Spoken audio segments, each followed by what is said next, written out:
আসসালামু আলাইকুম। আজকে একটা অভিজ্ঞতার কথা শেয়ার করব। তো আজকে হচ্ছে তখন ৭টা আমি যখন অফিসের উদ্দেশ্যে রওনা হই, বাসা থেকে বের হই। তো আমার বাইকটা বের করার পরে দেখি হচ্ছে বাইকের তেল আছে হচ্ছে ১ কোটি একদম ট্যাঙ্কির নিচে হয়তো দেখা যায় ফার্স্টে যে কোটিটা এটা ফালাচ্ছে। তো চিন্তা করলাম যে বাসা থেকে বেরে হয়তো দেখা যাচ্ছে ০.৫ কিলো দূরে হচ্ছে আমার তেলের পাম্পটাতে আমি হচ্ছে তেল নেব। তো তেল নেওয়ার উদ্দেশ্যে যখন পাম্পে যাই, যাওয়ার পরে তো চিন্তা করলাম যে আজকে হচ্ছে প্রতিদিন তো আমি একটা রাউন্ড ফিগার তেল নেই। আজকে হচ্ছে একটু রাউন্ড ফিগারটা ক্রস করে তেল নেব। তো তেল নেওয়ার সময় আমি হচ্ছে যিনি তেল দেয় ওনাকে ডাক দিলাম, "এ মামা এদিকে আসো।" তো আসার পরে উনি আমাকে জিজ্ঞেস করছে যে, "মামা কত টাকার তেল নেবেন?" তো আমি বললাম যে, "মামা তুমি এক কাজ করো, আমাকে ৫২০ টাকার তেল দাও।"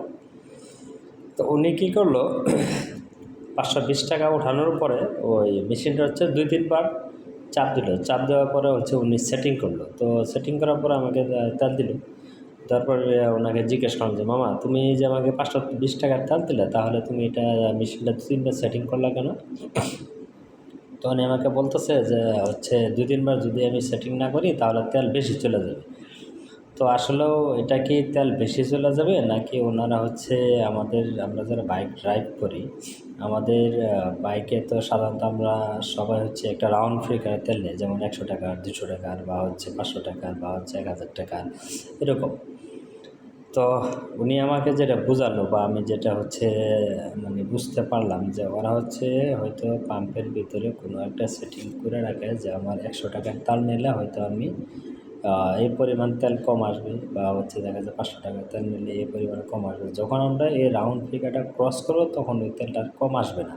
তো এজন্য হচ্ছে উনি আমার যতটুকু ধারণা যে হচ্ছে এই মেশিনটা সেটিং করার পরে উনি আমাকে ৫২০ টাকার তেল দিল। এটা হচ্ছে আমার একটা সন্দেহ হইলো। তো আমি তেলটা নেওয়ার পরে আমার হচ্ছে তখন আমি চেক করি যে ৫০০ টাকার তেল নিলে যতটুকু হওয়া দরকার আসলেও অতটুকু আমার হয়েছে কি না। তো আমি চেক করে দেখি যে আসলে আমার অতটুকু হয় না, যতটুকু আমার ৫০০ টাকার অন্যান্য পাম্প থেকে নিলে যতটুকু হয় তার থেকে অনেক কম আছে। তো এখানে হচ্ছে কারসাজি। তো আমরা বাইকাররা যারা বাইক ড্রাইভ করি তো আমরা আসলেও কোথায় হচ্ছে এখানে এই কার সার্ভিস ছাড়া আমরা কোথাও থেকে কোনো রেহাই পাচ্ছি না। তো আপনারা যারা তেল ভরেন অবশ্যই জানাবেন যে এরকম পরিস্থিতির শিকার আপনাদের হয় কি না। জি, আসসালামু আলাইকুম।